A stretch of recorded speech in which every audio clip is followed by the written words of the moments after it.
Hello guys. तो आज हम बात करने वाले हैं ट्विन फ्लेम जर्नी में पेन और मैनिफेस्टेशन दोनों एक साथ कैसे वर्क करते हैं।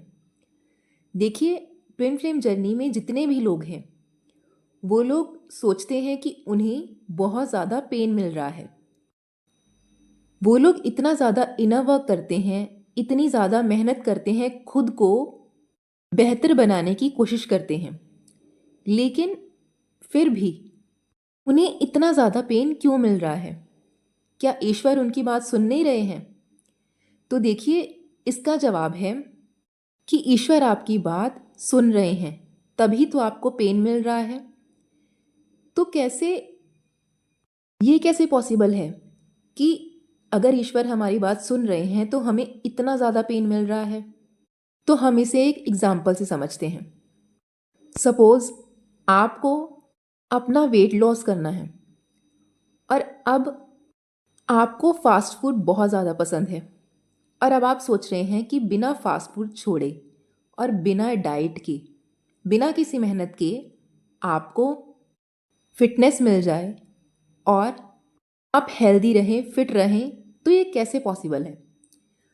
अगर आपको फिट होना है तो उसके लिए आपको फास्ट फूड छोड़ना पड़ेगा, और स्टार्टिंग में जब आप फास्ट फूड छोड़ेंगे तो आपको उसकी क्रेविंग होगी, और अगर आपके आसपास कोई उस चीज़ को खा रहा है या आपके आसपास के लोग आपको चिढ़ा रहे हैं कि आप अब इस चीज़ को नहीं खा सकते हैं, और आप उस चीज़ से चिढ़ रहे हैं कि हाँ, ये चीज़ मैं नहीं खा पा रही हूँ या नहीं खा पा रहा हूँ, तो इसके लिए आपको ये सोचना पड़ेगा कि आप क्या चाहते हैं अपनी लाइफ से। मतलब आपको सेम सिनेरियो अपनी लाइफ का भी उसके साथ रख कर चलना है। आप क्या चाहते हैं?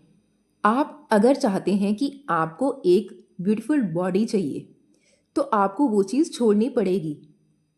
बेशक उसमें आपको दर्द होगा और आपको छोड़ना बहुत ज़्यादा मुश्किल लगेगा, लेकिन अच्छे दिखने का, गुड लुकिंग दिखने का किसका फैसला है? और कौन दिखेगा गुड लुकिंग? आप ही तो दिखने वाले हैं ना। तो इसलिए आपको ये चीज़ समझनी पड़ेगी, आप खुद से क्या चाहते हैं, आप खुद को कैसा देखना चाहते हैं। यही आपकी सबसे ज़्यादा इम्पॉर्टेंट चीज़ है। सेम चीज़ आपके साथ ईश्वर करते हैं। अब आपने मैनिफेस्ट कर लिया कि आपको एक अच्छी बॉडी चाहिए और आप उसके लिए मेहनत नहीं करना चाह रहे हैं, तो कैसे आप उस चीज़ को मेंटेन कर पाएंगे? इसलिए जब आप उस चीज़ को मैनिफेस्ट करते हैं तो आपके साथ ईश्वर क्या करते हैं कि सिचुएशन ऐसी बनानी शुरू करेंगे कि आपके सामने दिक्कत आनी शुरू हो जाएगी। सपोज़ आप पहले तो फास्ट फूड बहुत अच्छे से खा रहे थे, बहुत अच्छे से इंजॉय कर रहे थे अपनी लाइफ को, लेकिन जब से आपने मैनिफेस्ट किया है अच्छी बॉडी, तब से आपको फाइनेंशियल इश्यूज आने शुरू हो गए हैं। कुछ ना कुछ प्रॉब्लम क्रिएट होती ही जा रही है आपकी लाइफ में, और अब आप सोच रहे हैं कि मैंने ये मैनिफेस्ट क्यों किया। और आपने आसपास के लोगों से सुना है कि जब मैनिफेस्टेशन होती है तो आपको मतलब बहुत ज़्यादा दर्द दिया जाता है, और उस चीज़ को आप दिमाग में बिठाकर आप ये सोच रहे हैं कि आपने मैनिफेस्ट करके गलती कर दी। लेकिन जब आपने मैनिफेस्ट किया अपनी बॉडी के लिए, अपने फैट लॉस के लिए, तो ईश्वर को पता है कि आपको उस चीज़ की ज़रूरत है।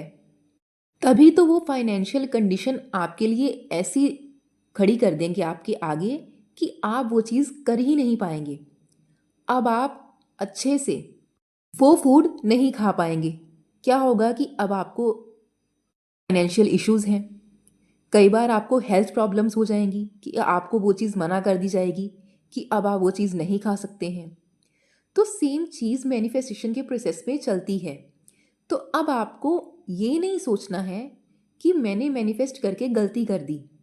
देखिए, जब आप ईश्वर से कुछ मांगते हैं तो वो आपको उस चीज़ को बनाने के लिए सामान देते हैं, जिसके लिए मेहनत आपको करनी पड़ती है। आप ये नहीं कह सकते हैं कि आपने सिर्फ अपना अच्छा खाना छोड़ दिया तो आप जो हैं वो बहुत जल्द अपनी बॉडी को फिट कर लेंगे, उसके लिए आपको योगा भी करनी पड़ेगी, मेडिटेशन भी करनी पड़ेगी, मेहनत करनी पड़ेगी खुद पर। सेम चीज़ मैनिफेस्टेशन के प्रोसेस में चल रही होती है। तो आपको अब ये चीज़ समझनी है कि आपने ईश्वर के सामने अपनी क्या मांग रखी है। अगर आपने कोई ऐसी मांग रखी है जिसे पूरा करने के लिए आप जानते हैं आपको क्या करना है, आपको क्या मेहनत करनी पड़ेगी, तो आपको उसके लिए स्टेप्स फॉलो करने पड़ेंगे। बजाय किसी पर भी गुस्सा करने के, किसी पर भी गुस्सा उतारने के या फिर ईश्वर के सामने कंप्लेंट करने के, आपको ये चीज़ समझनी पड़ेगी कि आपको अगर केक खाना है तो उसके लिए इम्पॉर्टेंट इंग्रेडिएंट्स क्या हैं, और आपको अगर वो चीज़ ईश्वर प्रोवाइड कर रहे हैं तो आपको उसे बनाने का प्रोसेस चेक करना पड़ेगा। सेम इसी तरह से जब भी मैनिफेस्टेशन वर्क करती है, आपको उसके लिए एक्शन लेना पड़ता है। इसीलिए आपको बार बार पेन दे देकर वो चीज़ें छुड़वाई जाती हैं जो चीज़ आपके मैनिफेस्टेशन में बाधा बन रही होती हैं। अब आप किसी कॉम्पिटिटिव एग्ज़ाम की तैयारी कर रहे हैं तो आपको उसके लिए पढ़ाई करनी पड़ेगी, आपको मेहनत करनी पड़ेगी, ईश्वर का आशीर्वाद आपके साथ चलता है।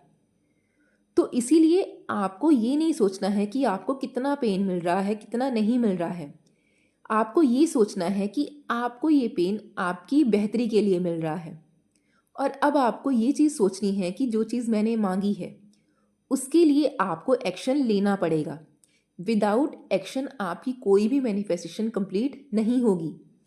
और इसीलिए आपको ये बार बार दर्द दिया जाता है कि आप जो आपके आसपास जो आपकी डिस्ट्रैक्शंस हैं, जो आपकी मैनिफेस्टेशन को दूर कर रहे हैं आपसे, या आपकी ड्रीम लाइफ को आपसे दूर कर रहे हैं, वो आपसे ईश्वर छीनते हैं धीरे धीरे। तो आपको धीरे धीरे ये चीज़ समझ में आनी शुरू हो जाती है कि आपको क्या करना है और क्या नहीं करना है। इसलिए बजाय कंप्लेंट करने के आपको खुद पर ध्यान देना शुरू करना है। तो इसलिए आपको जितनी भी प्रॉब्लम आ रही है आप उसे अच्छे से फेस कीजिए। धीरे धीरे आपको समझ में आना शुरू हो जाएगा। क्लैरिटी मिलना जब शुरू हो जाएगा तो आपको समझ में आना शुरू होगा कि आपकी मैनिफेस्टेशन और पेन में बहुत गहरा संबंध है। सो आई होप आपको मेरी बात समझ में आई होगी। Thank you.